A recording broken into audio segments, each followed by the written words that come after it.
একটি mobile phone dead হয়ে গিয়েছে। ফোনটা কি সমস্যা? পাওয়ার এসি নষ্ট, নাকি সিপিইউ নষ্ট, নাকি ইএমএমসি থেকে সমস্যা হয়েছে, হতে পারে ফোনটা শর্ট হয়েছে, ইত্যাদি ইত্যাদি যে কোনো জায়গা থেকে প্রবলেম হতে পারে। কিভাবে আপনি একটি ডেড ফোনের প্রবলেম স্কেমেটিক ডায়াগ্রামের সাহায্যে ফাইন্ড আউট করবেন সেটা আমি আপনাদেরকে আজকে শিখাবো। আজকে আমি আপনাদেরকে শেখাতে চলেছি কিভাবে একটি ডেড মোবাইলের পাওয়ার আইসি নষ্ট হয়েছে নাকি সিপিইউ নষ্ট হয়েছে সেটা কিভাবে চেক করবেন খুব সহজে, তা আমি আপনাদেরকে আজকে শিখাবো। চলুন শুরু করা যাক।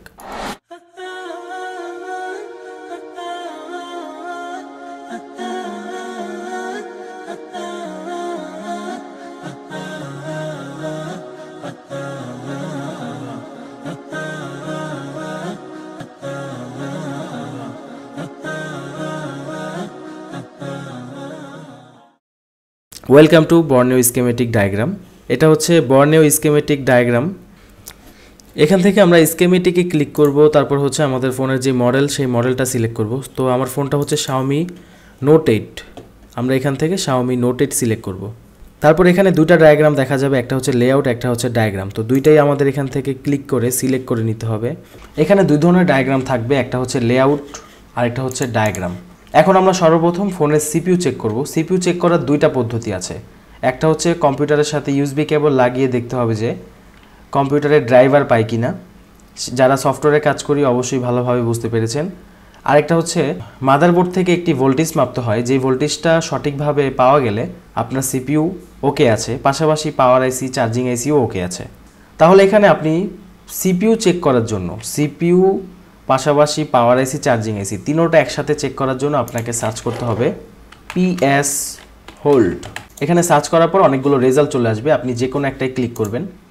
ক্লিক করলে কি হবে, এই লাইনটা কোন কোন জায়গায় লেখা রয়েছে সেটা আপনি এখান থেকে সার্চ রেজাল্টে ক্লিক করলে দেখতে পাবেন। তো প্রথমে আমরা দেখি এখানে লেখা রয়েছে কি U0501। U0501 এটা কি আসলে সেটা একটু দেখি আগে। এখানে লেআউটে গেলাম, তারপর এখানে লিখব U0501, সার্চ করলাম। সার্চ করার পর এখানে অনেকগুলো রেজাল্ট আসছে, যে কোনো একটা ক্লিক করবেন। ক্লিক করার পর দেখতে পাচ্ছেন এখানে মার্ক হয়েছে এবং এইটা হচ্ছে আমাদের ফোনের সিপিইউ। মাদারবোর্ডের যে শেপ রয়েছে সেই শেপ অনুযায়ী আপনাকে দেখে বুঝে নিতে হবে যে আমার কোন সাইডে সিপিইউ আছে, কোন সাইডে ইএমএমসি আছে, কোনটা পাওয়ার আইসি। তো এটা যেহেতু এখানে সিলেক্ট হয়েছে, এটা হচ্ছে সিপিইউ। তো এর মানে হচ্ছে এই লাইনটা সিপিইউ থেকে শুরু হয়েছে। পিএস হোল্ড মানে হচ্ছে পাওয়ার সাপ্লাই হোল্ড। সিপিইউ পাওয়ার আইসিকে একটি সিগন্যাল পাঠায় যে হ্যাঁ আমি সিপিইউ ওকে আছি, আমি সম্পূর্ণ জীবিত হয়ে গেছি বা রানিং হয়ে গেছি, এবার তুমি তোমার সক্রিয় কাজ চালিয়ে যাও। একটা ইশারা পাঠায় যে হ্যাঁ আমি ঠিক আছি, মে ঠিক হু। তো এখানে পিএস হোল্ড এই লাইনটা প্রথমে দেখতে পাচ্ছেন একটা রেজিস্টর সিরিজ হইয়া, এখানে আর লেখা আছে মানে রেজিস্টর। তো রেজিস্টর সিরিজ হইয়া তারপরে ডুব দিয়ে চলে গেছে আরেক প্রান্তে। কোথায় গেছে দেখি আমরা এখান থেকে সার্চে ক্লিক করে। এখানে যে রেজাল্ট আছে এখানে একটা একটা করে ক্লিক করতে হবে। তো ক্লিক করার পর আমরা চলে এসেছি এইখানে। এখানে ডুব দেওয়ার পর এইখানে লাইনটা আবার ভেসে উঠেছে এবং ওঠার পর সামনের দিকে যাওয়ার পর এখানে একটা ক্যাপাসিটার সম্পৃক্ত, যেটার অপর পাশ গ্রাউন্ড এবং আরেক পাশ হচ্ছে আমাদের এই লাইনের সাথে সম্পৃক্ত। এবং সামনের দিকে যাওয়ার পর একটা রেজিস্টর দেখা যাচ্ছে সিরিজ অবস্থায় রয়েছে এবং এই লাইনটা চলে গেছে কোথায়, পাওয়ার আইসিতে। এই যে লেখা আছে U1701। আমরা একটু লেআউটে গিয়ে সার্চ করব U1701, সার্চ করার পর আমরা যে কোনো একটা রেজাল্টে ক্লিক করলাম। ক্লিক করার পর দেখতে পাচ্ছেন এই যে এখানে মার্ক হচ্ছে, তাহলে এইটা হচ্ছে আমাদের পাওয়ার আইসি। ঠিক আছে, এখানে আশেপাশে অনেকগুলো কয়েল আছে, কয়েলের প্রান্তে কিন্তু এল লেখা থাকে। তাহলে এটা হচ্ছে আমাদের পাওয়ার আইসি। কি বুঝলাম তাহলে, আসলে লাইনটা সিপিইউ থেকে পাওয়ার আইসিতে আসে, সিপিইউ পাওয়ার আইসিকে বুঝিয়ে দেয় যে হ্যাঁ আমি সম্পূর্ণ ওকে হয়েছি, রানিং হয়েছি, এবার তুমি তোমার যতটুকু পাওয়ার লাগে ততটুকুই তুমি সাপ্লাই করো, বেশি জোর দেওয়া লাগবে না। এই লাইনের মধ্যে এই লাইনটা আপনাকে এখন মাপতে হবে এবং এই লাইনের মধ্যে যদি আপনি 1.8 ভোল্টেজ পান, এর মানে হচ্ছে আপনার ফোনের সিপিইউ ভালো আছে। যেহেতু সিপিইউ ভালো দেখিয়েছে এর মানে পাওয়ার আইসিও ভালো আছে এবং চার্জিং আইসিও ভালো আছে। ঠিক আছে, বা যদি ফোনের মধ্যে আরও 2-3টা পাওয়ার আইসি থাকে সেগুলোও ভালো আছে। এখন এই লাইনটা চেক করার জন্য আমাদের করণীয় কি, এই লাইনের সাথে সংশ্লিষ্ট যে কোনো কম্পোনেন্ট, যেমন এখানে একটা ক্যাপাসিটার রয়েছে, পাশাপাশি একটি রেজিস্টরও রয়েছে। এই রেজিস্টরে যদি আমরা এই প্রান্তে অথবা অপর প্রান্তে যদি আমরা ভোল্টেজ মাপি এবং এখানে যদি 1.8 ভোল্টেজ শো করে, এর মানে হচ্ছে আমাদের সিপিইউ ভালো, পাওয়ার আইসি ভালো, চার্জিং আইসি ভালো। ফোনের মধ্যে যদি 3টা পাওয়ার আইসিও থাকে সবগুলো ভালো। ঠিক আছে, তো এখানে আমরা যেটা করণীয়, এই নাম্বারটা আপনাকে কপি করতে হবে আর 1704 এবং এখান থেকে লেআউটে যেতে হবে। লেআউটে যাওয়ার পর হচ্ছে আপনি জাস্ট সার্চ করবেন এই রেজিস্টারের নাম্বারটা লিখে এবং এই রেজিস্টারটা কোথায় আছে সেটা সার্চ করতে হবে। সো আমরা এখানে সার্চে ক্লিক করলাম, এখানে যে কোনো একটা রেজাল্টে ক্লিক করবেন। একটু জুম করি, দেখুন ক্লিক করার পর কিন্তু সিপিইউর বরাবর পাশে একটা ক্যাপাসিটার, উপর একটা রেজিস্টার, তার উপর একটা রেজিস্টার। এখানে আমাদের যদি আমরা 1.8 ভোল্টেজ পাই মাল্টিমিটারে হট টেস্টিং করার পর, এর মানে হচ্ছে আমাদের ফোনের সিপিইউ ভালো, পাওয়ার এসি ভালো, চার্জিং এসি ভালো। ওকে, চলুন প্র্যাকটিক্যালি দেখে আসি। আমরা যদি কোনো ডেড মাদারবোর্ডের কোনো ভোল্টেজ মাপতে চাই, মানে বুট সিকোয়েন্স যদি আমরা চেক করতে চাই, অবশ্যই আমাদের ব্যাটারি খোলা অবস্থায় চার্জিং কানেকশন দেওয়া থাকতে হবে। তাহলে আমরা খুব সহজেই কিন্তু ভোল্টেজগুলো মাপতে পারবো এবং ভুলেও যেন কখনো ব্যাটারি লাগানো যেন না থাকে। ব্যাটারি লাগানো অবস্থায় থাকলে কিন্তু আপনি ভোল্টেজ মাপতে পারবেন না। ব্যাটারি খোলা অবস্থায় ফোনটা অ্যালিপ থাকে।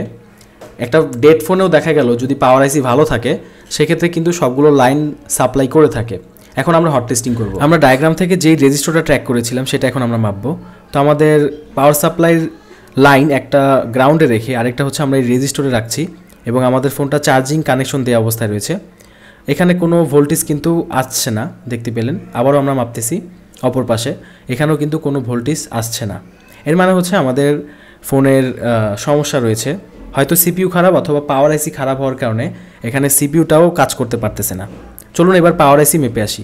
পাওয়ার আইসি মাপার জন্য আপনাকে যেই ডায়াগ্রামটা সার্চ করতে হবে নাম হচ্ছে PON RST।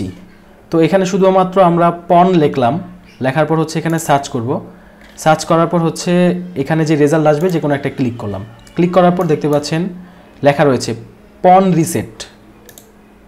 ঠিক আছে, এটা হচ্ছে পন রিসেটের লাইন, মানে পাওয়ার অন রিসেট। এই লাইনটা যদি আপনি চেক করতে পারেন, এই লাইনটাতে যদি 1.8 ভোল্টেজ থাকে এর মানে হচ্ছে পাওয়ার আইসি ভালো। তাহলে এই লাইনটা কীভাবে ট্র্যাক করব দেখি।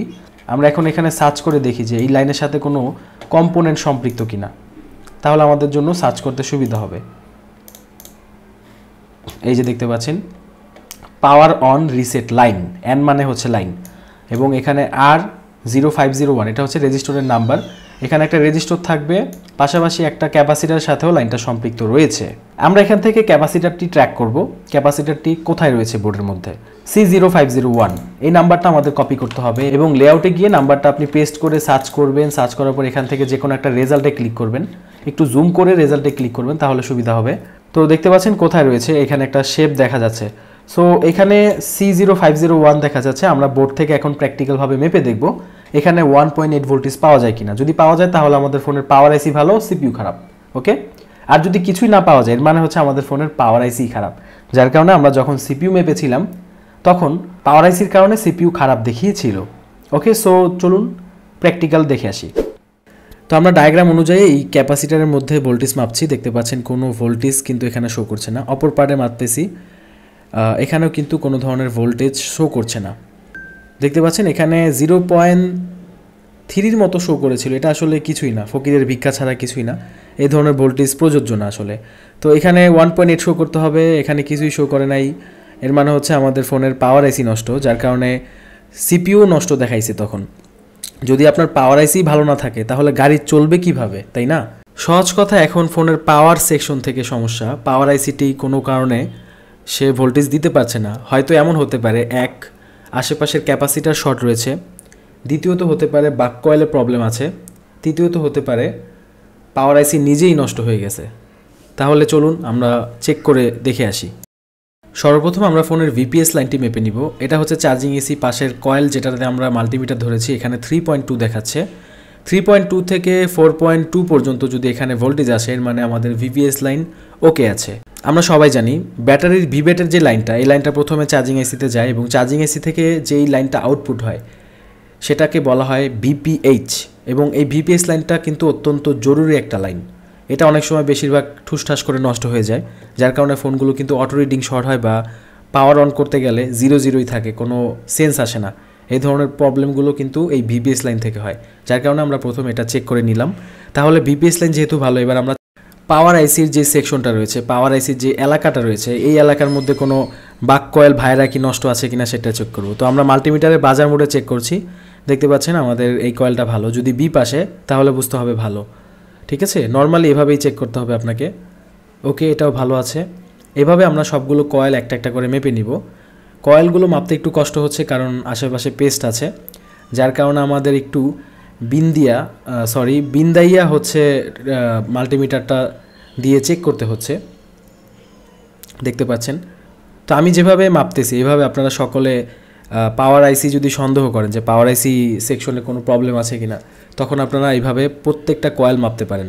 আমি ভিডিওটা স্কিপ করে দিয়েছি যেন দ্রুত হয়। তো এখানে আমরা সবগুলো কয়েল এভাবে মেপে নিব।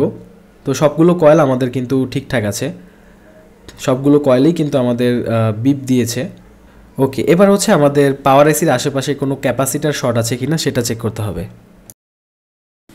এখানে ক্যাপাসিটারগুলো মাপার ক্ষেত্রে যদি কোনো ক্যাপাসিটার বিপ আসে কিন্তু সেই ক্যাপাসিটারটা 0 পয়েন্টের নিচে কোনো মান আসেনি, তাহলে ওই ক্যাপাসিটারটা খারাপ হিসাবে আপনি গণ্য করতে পারবেন না।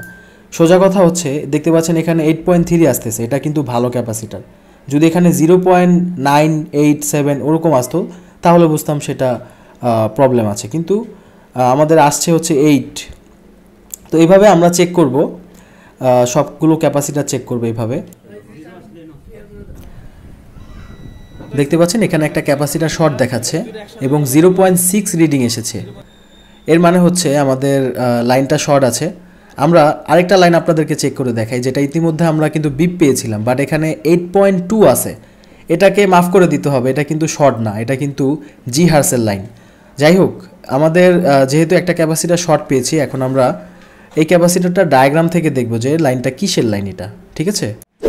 স্কিমেটিক ডায়াগ্রামে আসার পর আপনাকে এখানে স্কিমেটিকে সিলেক্ট করতে হবে, তারপর হচ্ছে শাওমি, তারপর হচ্ছে এখান থেকে মডেল সিলেক্ট করতে হবে। আপনার কাছে যদি ডায়াগ্রাম নাও থাকে আপনি শিখে রাখেন, ভবিষ্যতে আপনার কাজে আসবে, বা আপনি আমাদের ডায়াগ্রাম থেকে আমরা যেভাবে দেখাচ্ছি এটা শিখলেই কিন্তু আপনি অনেকটা কাজে এগিয়ে যেতে পারবেন, ঠিক আছে।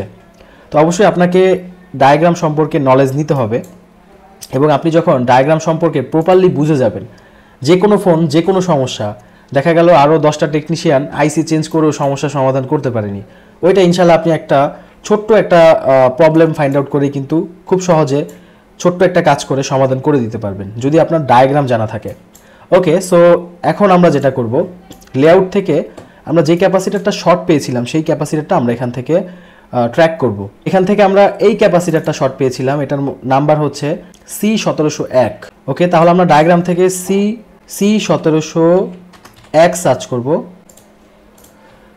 এটা হচ্ছে আমাদের লাইন, এই লাইনের নাম হচ্ছে ভোল্টেজ রেগুলেটর 1.8 ভোল্টেজ। এটা হচ্ছে একটা লোকাল ভোল্টেজ।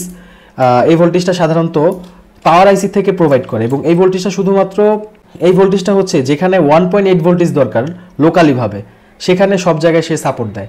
মানে ধরেন টাচের লাইনে 1.8 ভোল্টেজ দরকার, এপিটি আইসির মধ্যে 1.8 ভোল্টেজ দরকার, পিএফওর মধ্যে 1.8 দরকার, মানে মোটামুটি যেখানে 1.8 ভোল্টেজ দরকার হয় সেখানে হচ্ছে এই লাইনটা থাকে। বলতে গেলে 12 প্রেমিকা, সে 12 জায়গায় হচ্ছে সাপ্লাই দিয়ে থাকে, মানে 12 জায়গায় ভোল্টেজ সাপ্লাই দেয়। তো এখানে এই লাইনটা আমাদের অবশ্যই কার্যকরী লাইন। যে কোনো শর্ট আপনি ফাইন্ড আউট করার আগে দেখে নেবেন যে লাইনটা কিসের বা কি, ঠিক আছে। এবং এখানে দেখা যাচ্ছে স্পষ্ট যে লাইনটা PM6125 পাওয়ার আইসি থেকে কিন্তু আউটপুট হয়েছে, এবং এই লাইনটা বিভিন্ন জায়গায় ছড়িয়ে গেছে। শর্ট ফাইন্ড আউট করার অনেকগুলো টেকনিক রয়েছে, তো আমরা একটা দেখাচ্ছি আজকে, যে এখানে 2.5 সিলেক্ট করবেন। যেহেতু লাইনটা হচ্ছে 1.8 ভোল্টেজের, এখানে যদি আপনি 3.7 ভোল্ট দিয়ে শর্ট কিলার লাগিয়ে দেন তাহলে দেখবেন যে লাইন আপনার টেকনাফ থেকে তেঁতুলিয়া চলে গেছে, মানে উইরা যাবে, আগের মতো ঠেলা ধাক্কা দিয়ে যাবে না।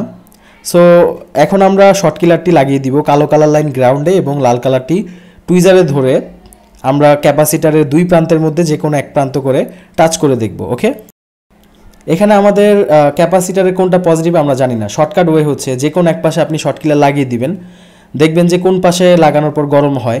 দেখতে পাচ্ছেন এখানে পাওয়ার আইসিটা কিন্তু গরম হচ্ছে। সো বোঝা গেল যে আমাদের ফোনের পাওয়ার আইসিটা শর্ট হয়েছে, যার কারণে আমাদের ফোনের এই প্রবলেম হয়েছে। আশা করি আপনারা অনেক কিছু শিখতে পেরেছেন। যদি শিখে থাকেন অবশ্যই আমাদেরকে সাপোর্ট করবেন, আমাদের ভিডিওটা শেয়ার করবেন, লাইক করবেন এবং কমেন্ট করবেন, যাতে আমাদের নিত্য নতুন কাজগুলো আপনাদের সামনে শেয়ার করার মতো অনুপ্রেরণা যেন পাই।